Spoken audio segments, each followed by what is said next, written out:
Hoy vamos a hablar sobre la insuficiencia respiratoria. Pero antes de hablar sobre ella, tenemos que pensar cuáles son las funciones del aparato respiratorio. Y justamente las funciones primordiales son la oxigenación de la sangre y la eliminación del dióxido de carbono producido por el metabolismo en los distintos tejidos. Una vez tenido en cuenta esto, vemos la importancia que tiene este intercambio gaseoso en la vida del ser humano.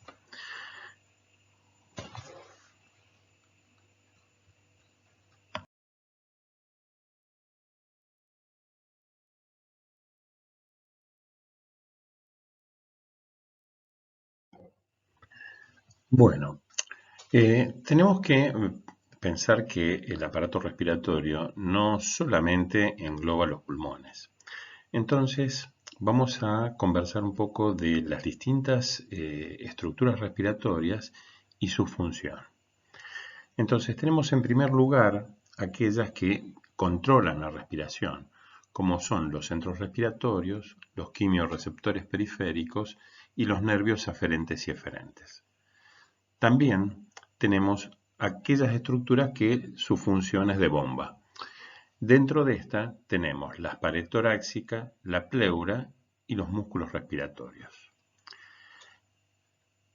La distribución de la ventilación es desarrollada por el tracto respiratorio superior, las vías de conducción aérea y los bronquiolos respiratorios. Y la distribución sanguínea en el pulmón es llevada por las arterias y las venas pulmonares y los capilares pulmonares. El intercambio gaseoso se realiza en la unidad respiratoria terminal. Y también tenemos mecanismos de limpieza. A nivel bronquial es el aparato mucociliar y la presencia de macrófagos, y a nivel alveolar tenemos los linfáticos pulmonares, los macrófagos alveolares, mediadores humorales y células inflamatorias. Como pueden imaginarse, cualquier alteración en alguno de estos niveles o de estas estructuras respiratorias nos puede determinar una falla respiratoria y una insuficiencia respiratoria.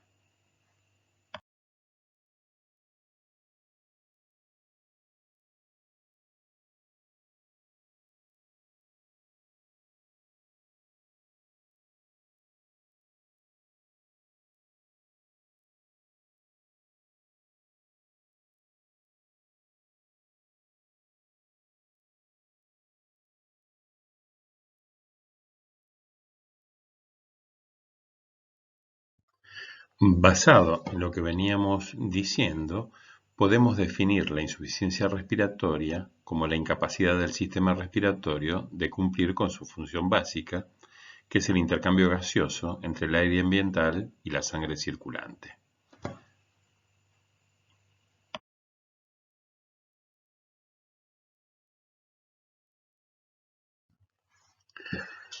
Bueno, según Campbell, se define como la presencia de una hipoxemia arterial, esto es, una PO2 menor o igual a 55 milímetros de mercurio en reposo a nivel del mar y respirando aire, acompañada o no de hipercapnia, la cual la definimos como una PCO2 mayor o igual a 45 milímetros de mercurio. Ustedes en otros libros, en otra literatura, pueden encontrar que hablamos de insuficiencia respiratoria cuando la PO2 es menor de 60 y la PCO2 es mayor de 50. Estas son distintas definiciones. Como veremos en el transcurso, hay una explicación para cada una de estas. Otra manera de valorarlo es por oximetría.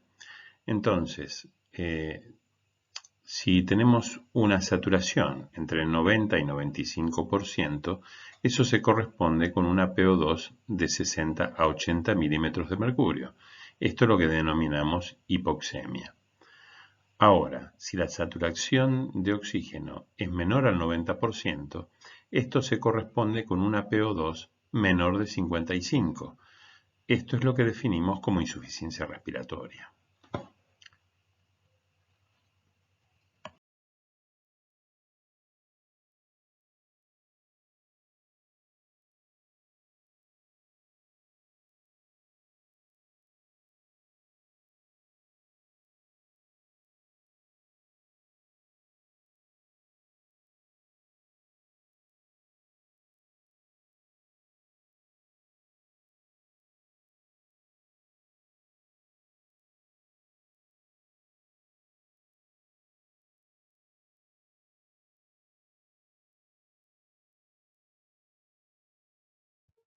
Como dijimos al principio, el sistema respiratorio está compuesto por distintos aparatos que van a llevar a que se cumpla la función definitiva, que es el intercambio gaseoso.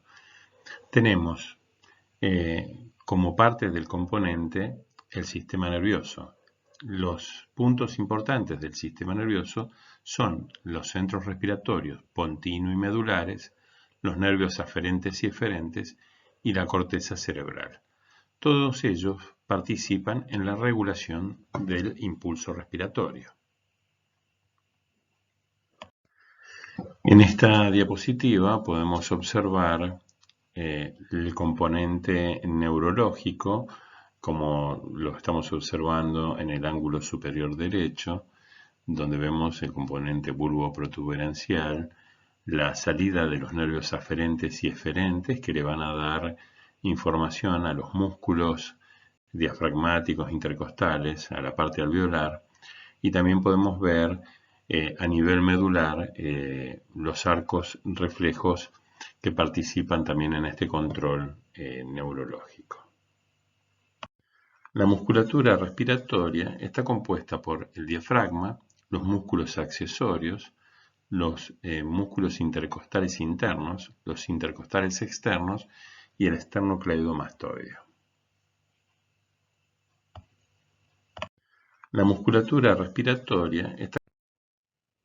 La función de transporte del oxígeno está representado por las vías aéreas superiores, la tráquea, los bronquios y los bronquiolos terminales. Y las unidades alveolares donde se va a realizar el intercambio gaseoso están representadas por los bronquiolos respiratorios, los conductos alveolares y los alvéolos. En esta transparencia podemos ver la segmentación broncopulmonar y vemos que comenzando desde la tráquea, pasando por los bronquios y por los bronquiolos no respiratorios, llegamos hasta la división número 16. Estos conductos bronquiales tienen la función de la conducción aérea. Desde la división 16 hasta la 23 está la unidad respiratoria, y dentro de la unidad respiratoria tenemos los bronquiolos respiratorios y los ductos alveolares.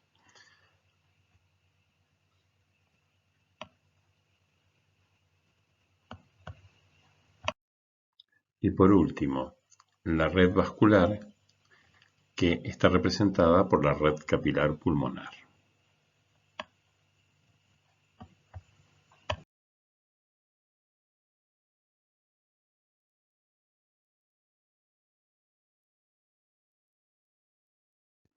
Pensando fisiopatológicamente, el origen de la insuficiencia respiratoria puede venir determinado por disfunciones en cualquiera de los componentes del aparato respiratorio, ya sea una disfunción del sistema nervioso central, una disfunción de la bomba, una disfunción de la vía aérea, disfunción alveolar o una disfunción pulmonar vascular. Por ejemplo, como ejemplos de disfunción del sistema nervioso, cualquier patología, ya sea un accidente cerebrovascular o una malformación, pueden generar, de acuerdo a la localización que tengan en el sistema nervioso central, una insuficiencia respiratoria.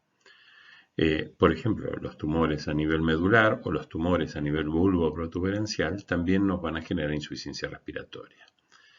En cuanto a la bomba, cualquier alteración que afecte la parte muscular nos va a generar también insuficiencia respiratoria.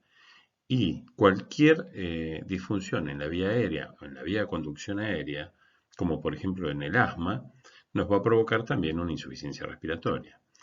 Y si tenemos un compromiso del alveolo con destrucción del alveolo o el alveolo esté rellenado ya sea por sangre, por moco, también nos puede llevar a una insuficiencia respiratoria. Y por último, no menos importante, la disfunción vascular pulmonar que puede estar determinada, por ejemplo, por un tromboembolismo pulmonar. Vamos a hablar un poquito de fisiología para recordarnos cuál es la fisiología normal del pulmón y cómo se va a ir viendo afectada en el transcurso de los años o por las lesiones en los distintos componentes del sistema respiratorio. En el aparato respiratorio podemos encontrar dos funciones importantes.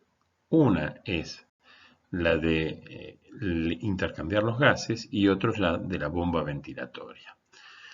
El intercambiador de gases, cualquier lesión en el parénquima pulmonar o en las vías aéreas, en las vías de conducción, nos va a provocar una desigualdad BQ y eso va a provocar una hipoxemia.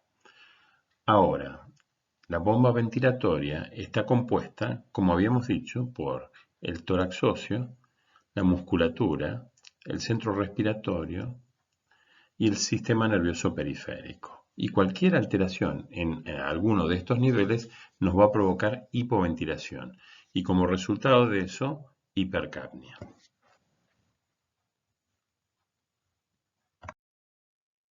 El envejecimiento provoca que en el transcurso de los años se vaya produciendo una pérdida de la masa muscular, un aumento del depósito de grasa, causando debilidad en la musculatura respiratoria.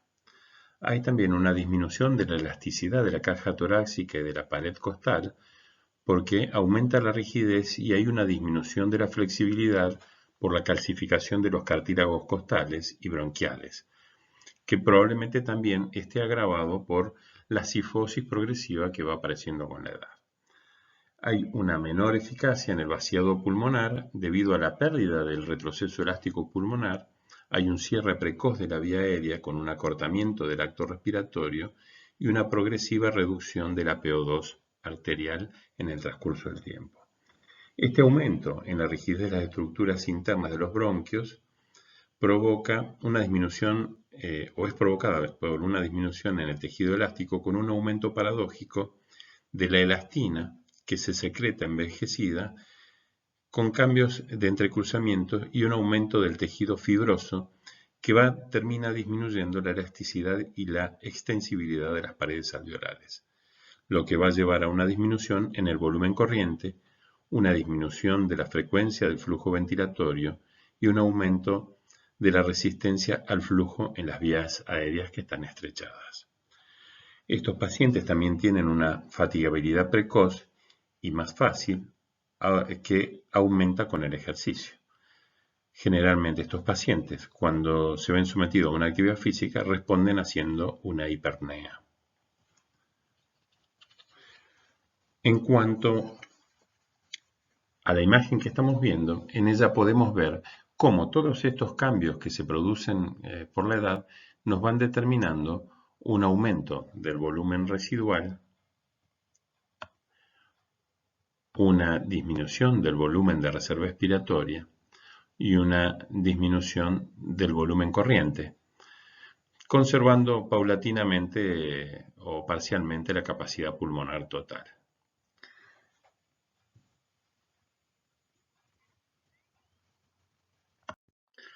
Vamos a tocar también tres temas importantes en cuanto al intercambio gaseoso. Uno es el transporte de oxígeno, el otro es el intercambio gaseoso y el tercero es el consumo de oxígeno.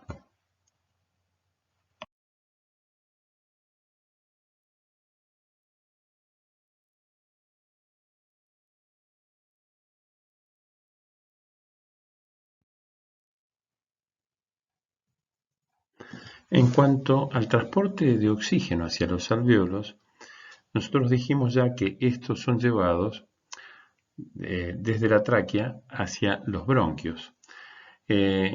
Como nosotros sabemos por la segmentación broncopulmonar, hasta la generación número 16 de bronquios, no participan en intercambio gaseoso. Y ese espacio uno lo denomina espacio muerto.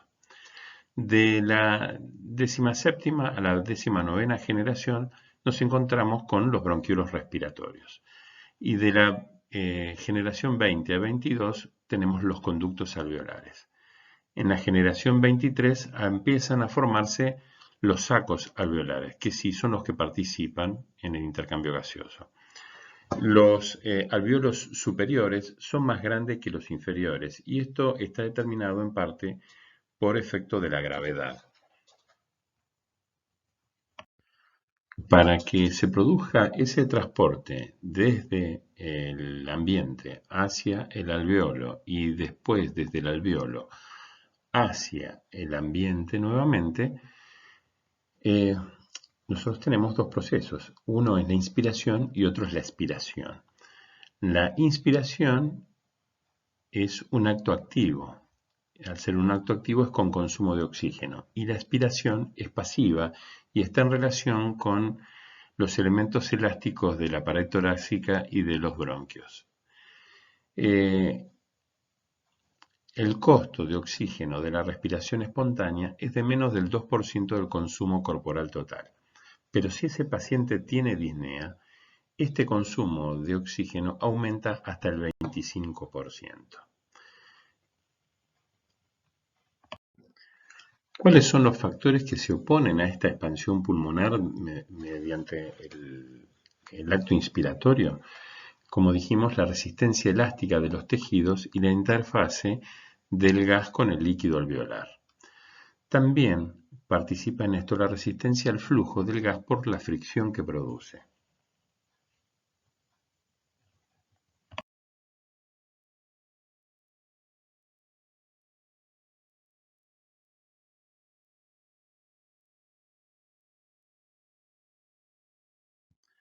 Ya introduciéndonos en la fisiología del intercambio gaseoso, tenemos que hablar de la concentración del oxígeno alveolar. Esta concentración de oxígeno alveolar viene determinada por la presión inspiratoria de oxígeno menos la presión arterial de CO2 relacionada con el cociente respiratorio. La presión inspirada de oxígeno viene determinada por la fracción inspirada de oxígeno, la presión barométrica y la presión parcial de agua. Entonces, podemos decir que la presión alveolar de oxígeno de una persona normal, respirando aire ambiente y a nivel del mar, vendría a estar determinada por esto, 21% de CO2 por una presión barométrica de 760, menos 47, que es la presión parcial de agua, eso menos 40, que es la PCO2, dividida el cociente respiratorio, que es de 0,8, y eso nos daría un valor de 100.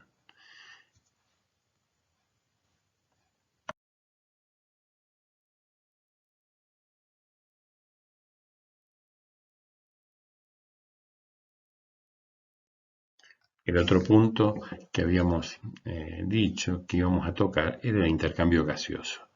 Normalmente el intercambio gaseoso se realiza por difusión pasiva.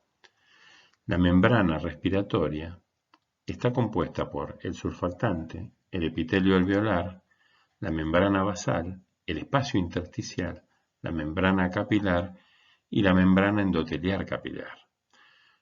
Cualquier alteración en alguna de estas estructuras nos va a generar una dificultad en el intercambio gaseoso. Este es un esquema que nos muestra el contacto del alveolo con el vaso en intersticio y los componentes de los cuales hablamos recién que pueden generar por su alteración una dificultad en el intercambio gaseoso. Entonces podemos observar el alveolo, la matriz proteica del surfactante, la lámina basal, los fibroblastos, los macrófagos y los monocitos, el espacio intersticial, la membrana basal vascular y el endotelio vascular. Y vamos a ver también los canales linfáticos que drenan linfa de este sector. El tiempo de tránsito capilar normal es de 0,8 segundos en reposo. Cuando nos vemos sometidos a un ejercicio, este tiempo es aún mucho más corto. La captación de oxígeno se completa en este pasaje en el 25% del tiempo de tránsito. O sea que cualquier alteración en la velocidad del tiempo de tránsito nos va a generar alteraciones en la oxigenación de la hemoglobina o la oxigenación sanguínea.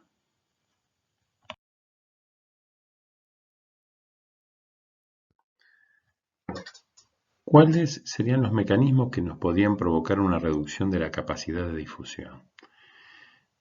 Bueno, uno es una reducción del área total de la membrana alveolo capilar, como lo podemos observar en el enfisema. Nosotros sabemos que el enfisema se produce por ruptura de los tabiques alveolares. También una reducción del flujo sanguíneo pulmonar, como la que uno puede observar en un tromboembolismo pulmonar. El otro mecanismo es una congestión pulmonar. Y, por último, una distribución, ventilación-perfusión inadecuada.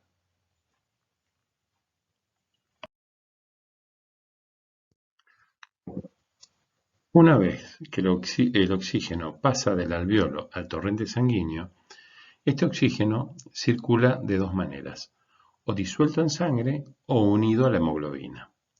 Este volumen de oxígeno disuelto en sangre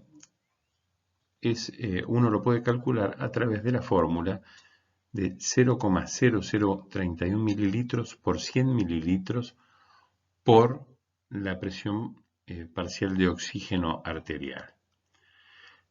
La forma bicóncava del eritrocito aumenta la superficie de intercambio.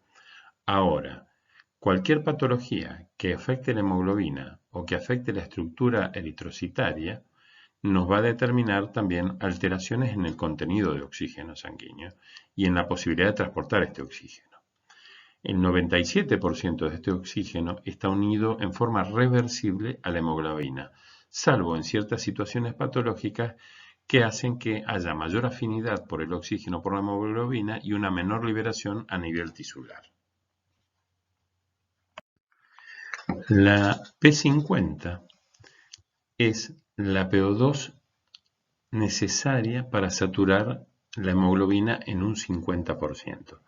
Esta P50 es de entre 26 y 28 milímetros de mercurio. Esto lo podemos observar bien en la curva de disociación de la hemoglobina. Y ahí vamos a ver que una desviación hacia la derecha de la curva disminuye la afinidad por el oxígeno de la hemoglobina. Ahora, si la desviación es a la izquierda de la curva, esto aumenta la afinidad por el oxígeno y limita la liberación de oxígeno a nivel tisular. Aquí podemos observar la curva de disociación de la hemoglobina y tenemos marcada cuál es la P50. Si ustedes observan, en esas tres líneas que estamos viendo vemos el pH. Si el pH se mantiene en 7,40, la P50 está entre 26, 24 y 26 milímetros de mercurio. Ahora, si se desplaza hacia la izquierda, como sucedería en una acidosis, lo que estamos observando es que la P50 ya sería de 30 milímetros de mercurio. Ahora, si se desplaza hacia la izquierda, nosotros lo que estaríamos viendo es que hay un desplazamiento y la PO2 sería mucho menor.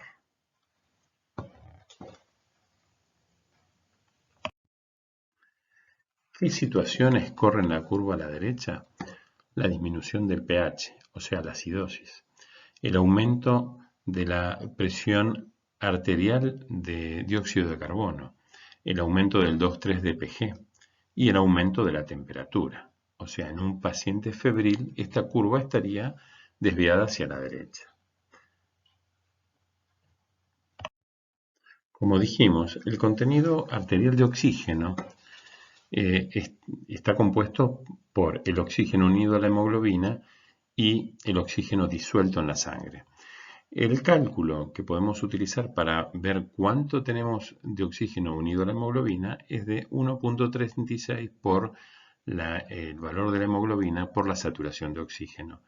Y a eso hay que sumarle el 0,003 por la presión arterial de oxígeno, y la suma de estos dos nos estaría dando el contenido arterial de oxígeno. La segunda fórmula que vemos es la fórmula de la disociación del ácido carbónico. Como vamos a ver más adelante, esta fórmula tiene mucha importancia cuando analicemos estados ácido-básicos. El contenido arterial de CO2 depende de dos cosas. En forma directa depende del ritmo de producción de dióxido de carbono y en forma indirecta depende de la ventilación alveolar. O sea, que si hay un aumento del metabolismo, o mejor dicho, un aumento del catabolismo, eso va a provocar un aumento de la CO2 y eso va a provocar un aumento del contenido arterial de CO2. Ahora, si tenemos una disminución de la ventilación alveolar, eso también va a generar un aumento de la presión arterial de dióxido de carbono. Nuevamente, volvemos a hablar de la diferencia alveolo arterial de oxígeno. Esta diferencia está marcada por los valores de la FiO2, de la presión barométrica y de la presión parcial de oxígeno, el contenido de oxígeno arterial y el contenido arterial de CO2 en relación con el coeficiente respiratorio. Como habíamos explicado, con el envejecimiento se producen alteraciones en el intercambio gaseoso y nosotros podemos calcular la presión arterial de oxígeno con una fórmula en la cual relacionamos 109 menos 0,43 por la edad del paciente. Eso nos permitiría tener un cálculo aproximado de la presión arterial de oxígeno que un paciente debería tener a determinada edad. En la diferencia alveolo arterial de oxígeno pasa lo mismo y usamos para el cálculo la edad dividido 4 y a eso hay que sumarle 4. Y para calcular el contenido arterial de CO2 vamos a utilizar 1,5 por el bicarbonato más 8 y todo esto se le suma a menos 2. Con eso deberíamos tener el valor que uno esperaría tener de CO2 arterial. El valor normal de la diferencia alveolo arterial de oxígeno es entre 15 y 20 milímetros de mercurio.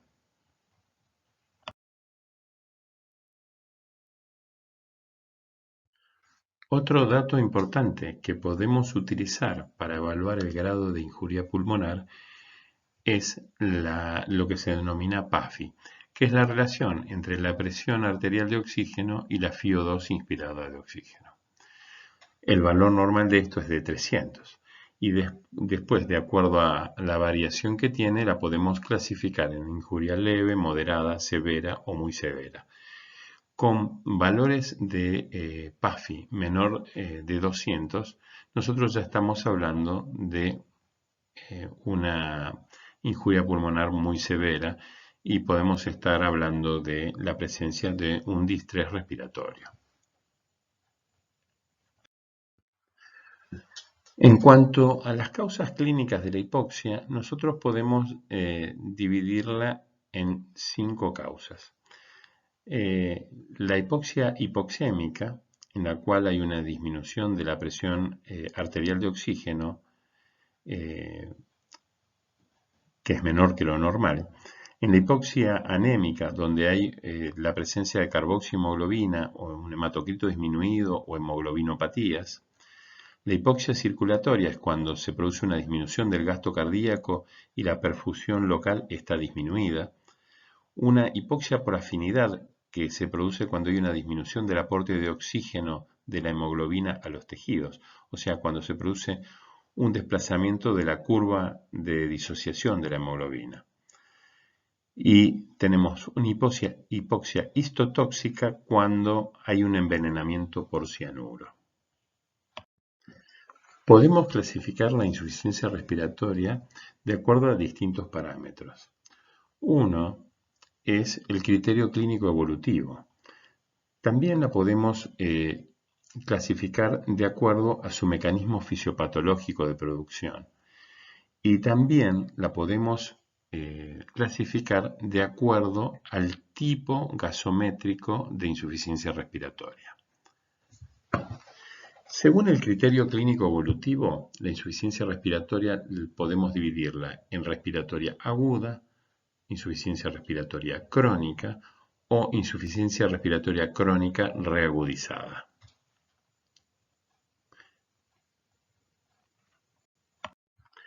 Según su mecanismo fisiopatológico, nosotros la podemos clasificar en 5 categorías.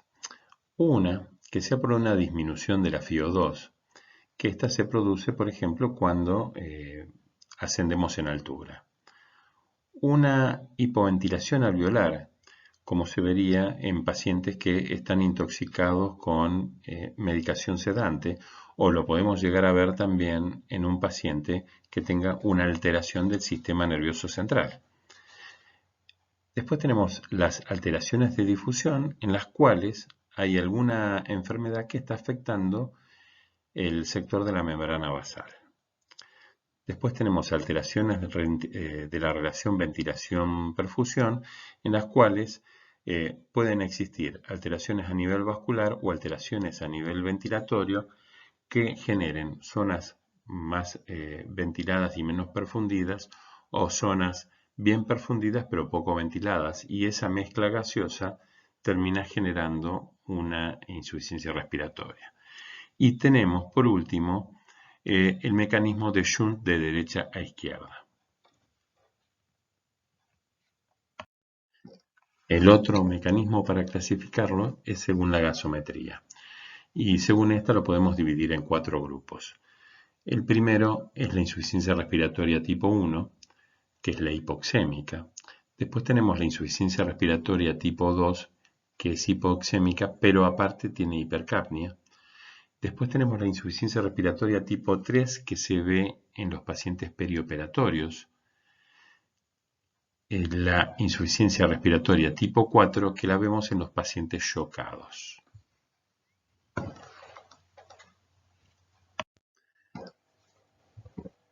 En este cuadro estamos relacionando el tipo de falla respiratoria según la gasometría con el mecanismo fisiopatológico que produce la insuficiencia respiratoria.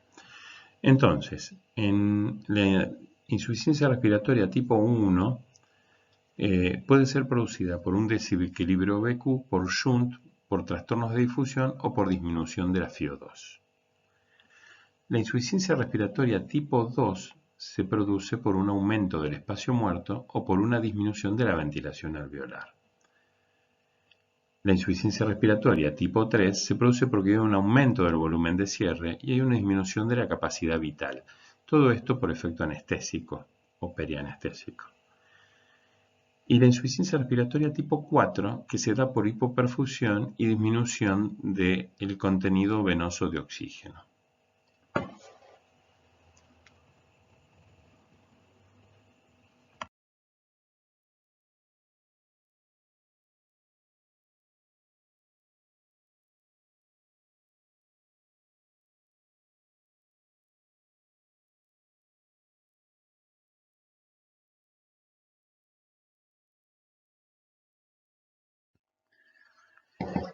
El cálculo del A menos A nos permite dividir en dos grupos a las hipoxemias. Aquellas que tienen una A menos A normal y aquellos que tienen un A menos A elevado. El mecanismo de producción del A menos A normal es por la disminución de la FiO2, que la vamos a observar en aumento de la altitud, en hipoventilación o en la administración inadvertida de una mezcla gaseosa.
Ahora, cuando tenemos una diferencia alveolar arterial de oxígeno aumentada, el mecanismo de producción de esto está en un desequilibrio BQ.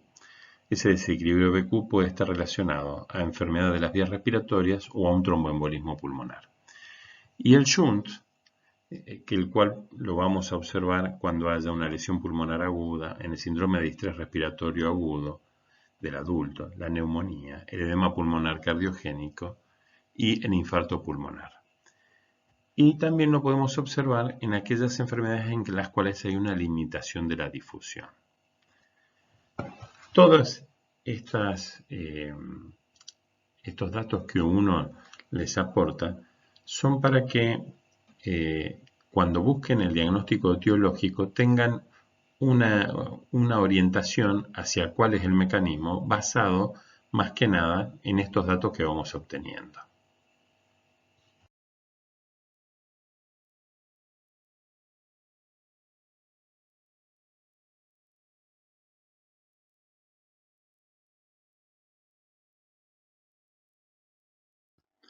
Como venimos diciendo, la insuficiencia respiratoria tipo 1 hipoxémica se va a producir por alteraciones en el BQ, por la presencia de shunt, entonces,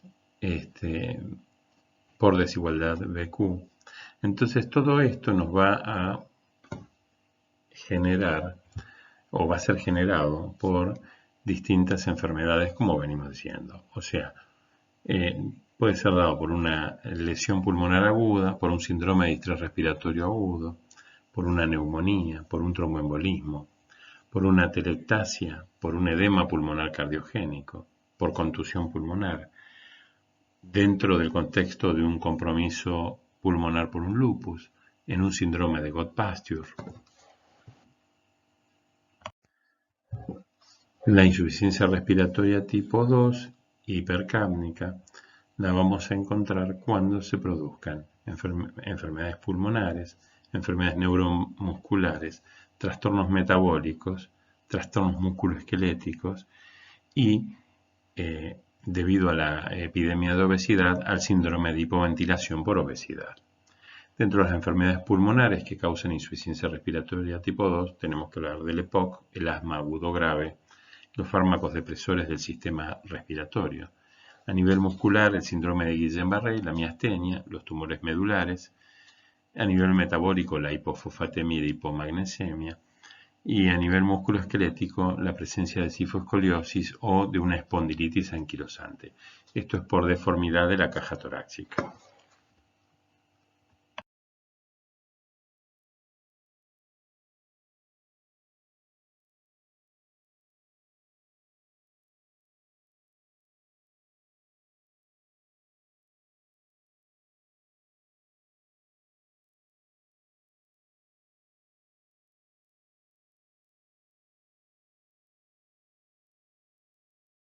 Aunque parezca reiterativo, es importante que recuerden todas estas patologías que producen insuficiencia respiratoria aguda, porque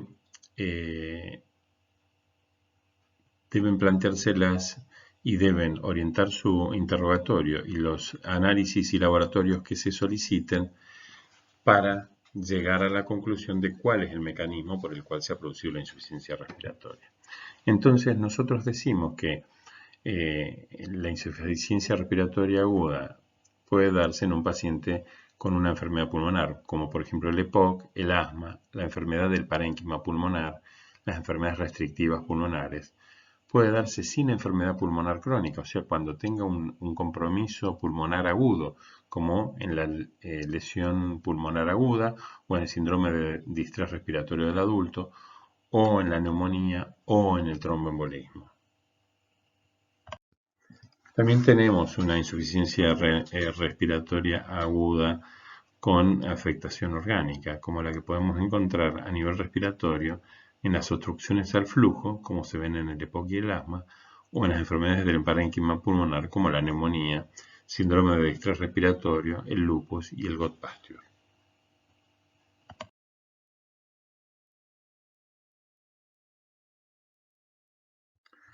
También podemos encontrarlo por patología a nivel del sistema nervioso central, porque, como por ejemplo una depresión respiratoria secundaria al consumo de opiáceos, a la intoxicación alcohólica o al abuso de sedantes. También tenemos una afectación troncoencefálica como la que vemos en tumores o como vemos en los traumatismos o en los accidentes cerebrovasculares. Bueno, nuevamente dentro de las causas neuromusculares, el síndrome de Guillain-Barré, la miastenia gravis, a nivel cardiogénico, el tromboembolismo pulmonar y el edema pulmonar cardiogénico, y a nivel renal endocrino, la sobrecarga de volumen y las alteraciones metabólicas, como habíamos visto. Las manifestaciones clínicas están en relación a la hipoxemia y a la hipercapnia. Por la hipoxemia nosotros vamos a encontrar al paciente taquipneico, taquicárdico, ansioso, con diaforesis, puede presentar cianosis distal, puede presentar hipertensión arterial, hipotensión arterial, bradicardia, alteraciones del estado mental, acidosis, convulsiones y coma.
En cuanto a la hipercapnia, nos va a generar una somnolencia progresiva, letargo, nos puede dar temblor, intranquilidad, asterixis, flapping, papiledema, diaforesis, coma.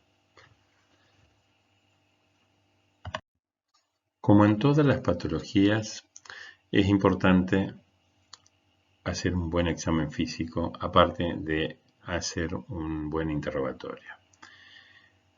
En la parte física, todos los datos tienen interés. ¿Por qué? Porque nos va a permitir llegar al diagnóstico etiológico de la insuficiencia respiratoria. En cuanto a los signos vitales, es importante ver cómo está la tensión arterial. Si está hipotenso, nos podría estar hablando de un paciente que está chocado y por eso está en insuficiencia respiratoria. Ver si está febril, porque eso nos hablaría de que el paciente esté séptico. Ver la frecuencia cardíaca, si está taquicárdico, si no está taquicárdico. La otra variable que vamos a ver es la piel, para ver si tiene palidez, pensando en un cuadro anémico. ver si tiene ictericia. También la ictericia nos podría orientar a una anemia hemolítica. Eh, mm, a nivel de cuello, lo que vamos a observar es si presenta o no ingurgitación yugular, el tamaño de la tiroides. A nivel pulmonar, tenemos que observar si tiene signos de broncoespasmo, como son los roncos y sibilancias, o si presenta crepitantes, como podríamos llegar a ver en el edema pulmonar o en el síndrome de distrés respiratorio. Podemos ver que tenga un frote a nivel pulmonar, como podríamos llegar a ver en los pacientes que tienen patología intersticial. También podemos escuchar un silencio ocultatorio, como en los pacientes que tienen neumotórax, o podemos escuchar que haya matidez a nivel del pulmón, como se ve en los pacientes que tienen derrames pleurales. A nivel cardiovascular es importante determinar si este paciente tiene un tercer ruido o no lo tiene, porque si tuviera nos podría orientar a una insuficiencia cardíaca. Nos va a permitir ver si tiene soplos y la intensidad de los mismos, y si esos soplos no están generando algún grado de insuficiencia a nivel valvular. A nivel de abdomen vamos a ver si está con hepatomegalia, si tiene esplenomegalia, si el reflujo hepatoyugular está presente. A nivel de las extremidades vamos a observar si el paciente tiene dedos en palillo de tambor o si tiene uñas en vidrio reloj. Estas cosas nos orientarían hacia una patología más crónica. Ver el estado mental del paciente es muy importante, ver si está activo, si está somnoliento, si está en coma. Todas esas cosas nos van a permitir determinar la gravedad del cuadro y nos pueden orientar hacia la etiología de la insuficiencia respiratoria. En cuanto a los métodos auxiliares que vamos a utilizar para llegar a estos diagnósticos, tenemos el laboratorio, en el cual es importante ver el recuento leucocitario, si presenta granulaciones tóxicas, si tiene desviación a la izquierda, porque nos podría estar hablando de un cuadro séptico o nos puede estar hablando de un cuadro de una infección respiratoria. Vamos a ver cómo está la urea de creatinina para ver si este paciente tiene una insuficiencia renal y si esa insuficiencia renal podría estar generando una insuficiencia cardíaca. Vamos a pedirle una glucemia debido al empeoramiento del pronóstico de los pacientes diabéticos en los cuadros de insuficiencia respiratoria. Vamos a pedirle un hepatograma para ver si tiene hiperbilirrubinemia o no, que nos pueda estar marcando que el paciente tenga un cuadro de una alteración a nivel del hepatograma que nos determine que este paciente tenga alguna patología hepática que pueda estar descompensándonos la suficiencia respiratoria, como se ve en muchos pacientes que tienen insuficiencia hepática. Vamos a pedirle también un estado base, obviamente, para ver cómo está la PO2, cómo está la PCO2, qué pH tiene el paciente, poder hacer el cálculo de la A-A, que nos va a permitir diferenciar después entre las que tienen A-A aumentado o A-A normal. Podemos llegar a pedir una proteína C reactiva. Se puede pedir también, si uno sospecha que el problema es una enfermedad reumática, un factor antinuclear, pedirle los ANCA-P y los ANCA-C en caso que uno sospeche una vasculitis. Se le puede pedir un látex para factor reumatoideo cuando uno piense, o un beta-crosslap, cuando uno piense que tiene un paciente que tiene una artritis reumatoidea y lo que estamos viendo es un compromiso pulmonar de una artritis reumatoidea, o el compromiso de la medicación en el tratamiento. Después, en cuanto a las imágenes de laboratorio, Siempre la radiografía de tórax es nuestra primera ayuda diagnóstica. En la radiografía nos va a aportar unos cuantos datos. Nos va a decir si el paciente tiene alguna alteración en la caja torácica, nos va a permitir ver si el paciente tiene una cifoescoliosis, nos va a permitir observar si los arcos costales están rectificados, nos va a permitir ver si están calcificados a nivel controcostal, nos va a permitir observar también si el corazón tiene un índice cardiotorácico aumentado, lo que nos podría estar hablando de una insuficiencia cardíaca, o nos podría marcar que tiene un corazón en botellón, que nos podría hacer pensar en que tenga un derrame pericárdico. También a nivel pulmonar nos puede marcar que tenga el pulmón limpio o que tenga infiltrados intersticiales o que tenga infiltrados focales o que tenga compromiso vivasal o que tenga compromiso en los vértices, los cuales nos van a orientar en los diagnósticos probables etiológicos. Se puede complementar, ante la duda, con una tomografía axial computada que nos va a permitir ver muchas más patologías que la placa simple de tórax, por supuesto. El electrocardiograma, que nos va a permitir ver si el paciente está taquicárdico, si no está taquicárdico, si tiene arritmias. No se olviden que los pacientes EPOC, debido a la acidosis y a la hipoxemia, tienen una mayor frecuencia de arritmias ventriculares, lo cual pone en riesgo al paciente. Si encontramos en el electro podemos encontrar también signos de agrandamiento auriculares o ventriculares, y si los hallamos se justificaría el pedido de un ecocardiograma, que habitualmente en el contexto de la insuficiencia respiratoria uno podría no pedirlo. Después nos queda como método de estudio la gammagrafía, la cual la vamos a utilizar para la detección de tromboembolismo. La gammagrafía, si la hacemos con ventilación-perfusión, nos puede determinar la zona que está comprometida en la cual se ha producido el tromboembolismo. Y nos queda, por último, como gol estándar, hacer la angiotomografía, que nos permitiría ver el stop en las arterias pulmonares si existiera un tromboembolismo pulmonar, ¿no? Como pueden observar, estos hallazgos en las placas nos pueden orientar hacia qué patología está presentando este paciente. Entonces, como ven en este cuadro, en la insuficiencia respiratoria que no es hipercápnica, el hecho de poder visualizar bien los pulmones nos puede permitir hacer una aproximación diagnóstica. Entonces, podemos tener los pulmones claros, como habíamos dicho, y en ese caso hay que pensar en obstrucción difusa de la vía aérea, como podemos observar en el asma o en el EPOC reagudizado o en las bronquiolitis. Podemos pensar en un tromboembolismo pulmonar, podemos pensar en un shunt anatómico agudo de derecha a izquierda, como el que se daría en un infarto agudo de miocardio o una hipertensión pulmonar aguda.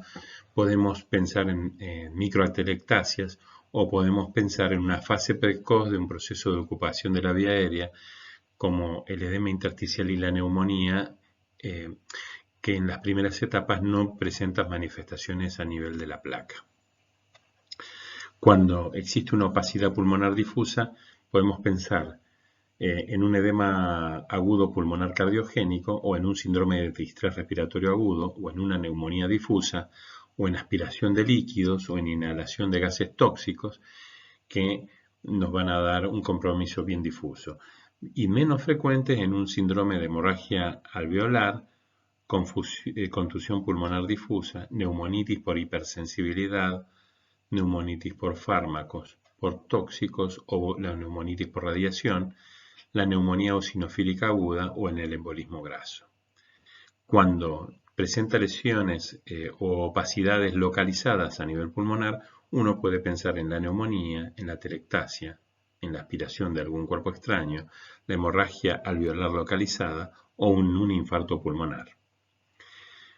Cuando tiene patología extraparenquimatosa, uno puede ver un neumotórax, puede ver obesidad mórbida, puede ver una sifoscoliosis, derrame pleural masivo o bilateral, o la inestabilidad de la caja torácica que se ve en el bolet o en la ruptura diafragmática en los pacientes traumatizados, sobre todo en los traumatismos de tórax.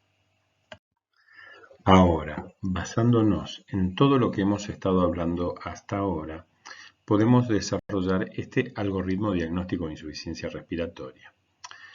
Si tenemos un paciente con una sospecha clínica de insuficiencia respiratoria, le vamos a hacer una gasometría arterial.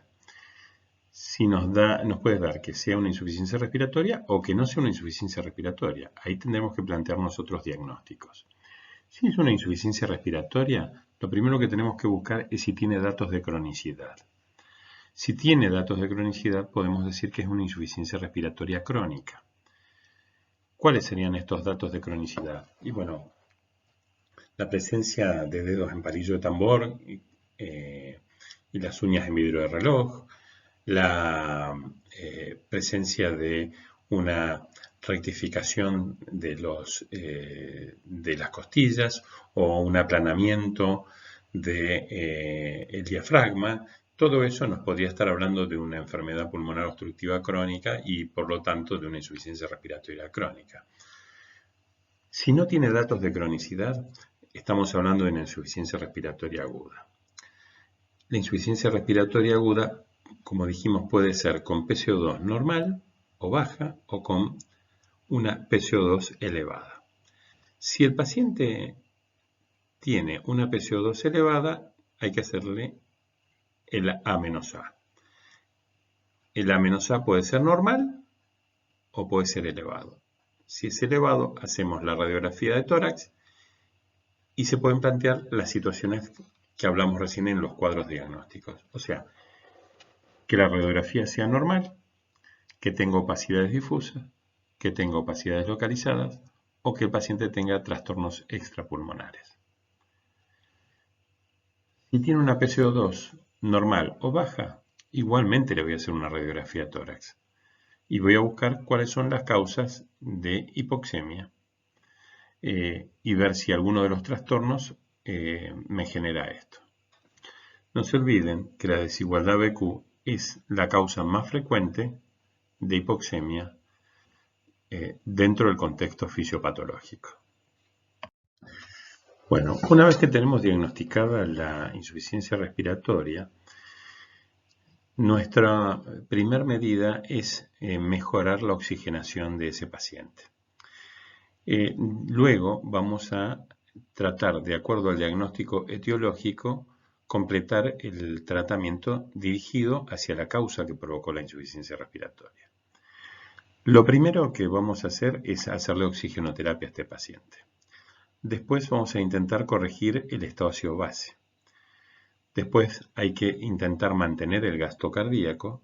Y por último vamos a hacer medidas de apoyo, como son la anticoagulación, la prevención de úlceras de estrés, la posición a 45 grados, evaluar y aportar una nutrición a este paciente, sobre todo si es un paciente que tiene una insuficiencia respiratoria crónica, que generalmente ya vienen con una malnutrición. Y por supuesto, la movilización del paciente.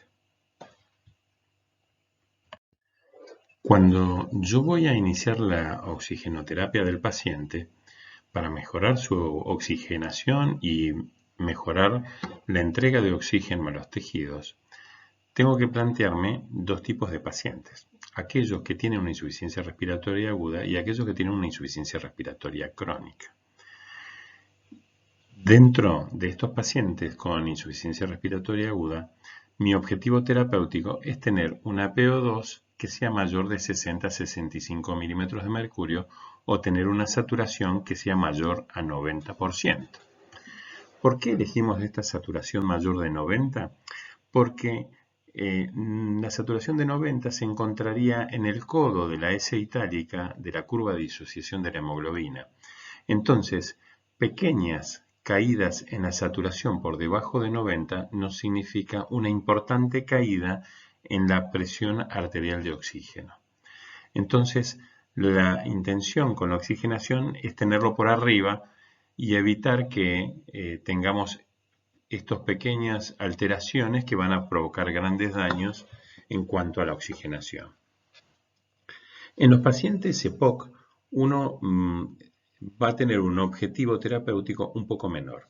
Entonces vamos a buscar tener una presión arterial de oxígeno entre 50 y 55 milímetros de mercurio y una saturación que esté entre 85 y 90%. ¿Por qué hacemos esta diferencia? Porque la respiración en estos pacientes crónicos depende de la hipoxemia. Entonces, si le hacemos un aporte muy importante de oxígeno, le estamos quitando el impulso respiratorio y este paciente puede caer en una depresión respiratoria. Para aportar oxígeno tenemos varios mecanismos o varios instrumentos.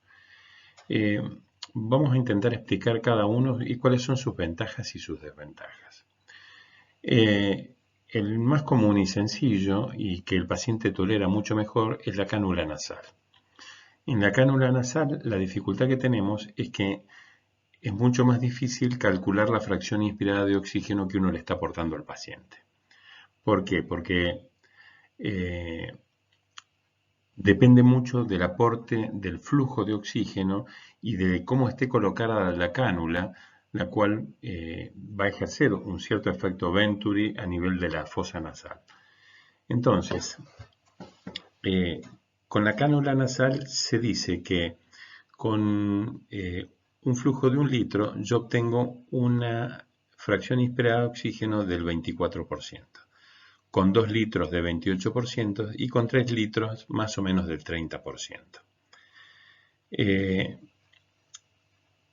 Con respecto a la máscara de Venturi, son estas máscaras que tienen un dispositivo en la máscara que ejerce el efecto Venturi. De acuerdo a la apertura que tenga, va a ingresar más o menos oxígeno ambiente que va a ser una mezcla con el oxígeno que viene directamente del sistema de tubos. Con estas máscaras uno gradúa de acuerdo a la apertura que tenga el tubo,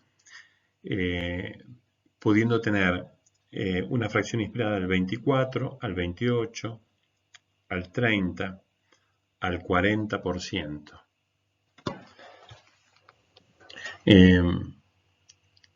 La desventaja que tienen estas máscaras es que el paciente tiende a sacársela cada vez que el paciente tiene que comer, uno debe retirarla para que pueda comer.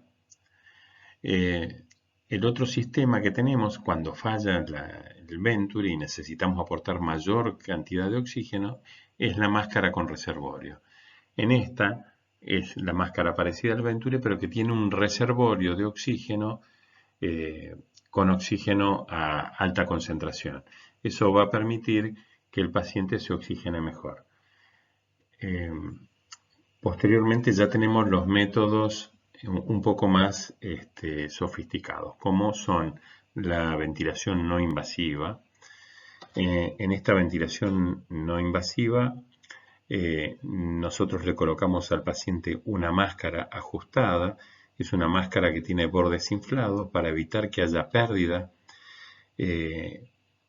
y nos permite aportar oxígeno y nos permite aportar también un chorro de aire constante sobre la vía aérea. Después tenemos la asistencia respiratoria mecánica que puede ser con o sin PIP. La PIP es la presión al final de la expiración. Normalmente cuando hay un colapso alveolar por pérdida del surfactante o pérdida de elasticidad alveolar, el PIP permite mantener abiertos los alveolos y eso genera un espacio para que pueda realizarse el intercambio gaseoso.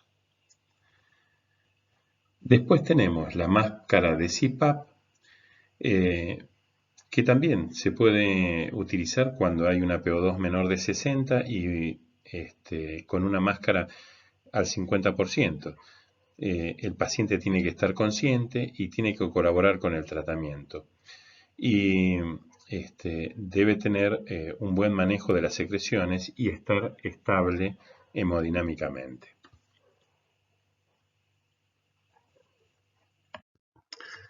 Como decíamos, la ventilación no invasiva tiene sus contraindicaciones. Estas son, a grandes rasgos, determinadas por la posibilidad del paciente de colaborar con la oxigenación y de que no tenga malformaciones que permitan el escape de oxígeno a través de las máscaras. Entonces tenemos que en los pacientes que tienen paro cardíaco o paro respiratorio no podríamos aplicarla. En pacientes con hipoxemia refractaria con riesgo de vida tampoco. Aquellos con inestabilidad hemodinámica. Los pacientes con encefalopatía severa, con un Glasgow menor de 10, convulsiones somnolientas o que no colaboran. En aquellos pacientes que tienen secreciones viscosas o abundantes que tienen riesgo de aspiración. En los pacientes con hemorragia digestiva alta. En los pacientes con cirugía facial o gastroesofágica reciente. En los pacientes con una obstrucción de la vía aérea superior, en los pacientes con traumatismo craneofacial o malformaciones nasofaringias, en los pacientes quemados y en aquellos que tienen obesidad mórbida. En cuanto a las indicaciones del BNI, tenemos indicaciones que son claras y están bien justificadas, que son en los pacientes con exacerbación del EPOC y en aquellos pacientes con edema pulmonar cardiogénico.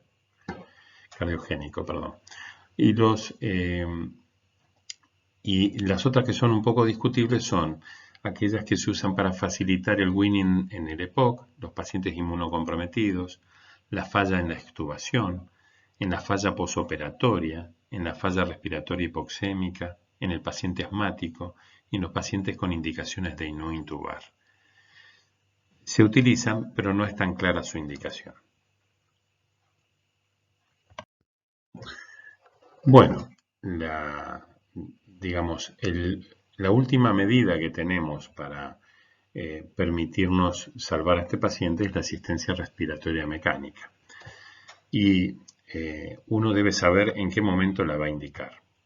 Entonces, las indicaciones de asistencia respiratoria mecánica es cuando hay una incapacidad para obtener una oxigenación adecuada mediante la oxigenoterapia común. Entonces hablamos de esos pacientes que tienen una PO2 menor de 60 milímetros de mercurio con una FiO2 al 60%, o en aquellos pacientes que tienen una PAFI menor de 200.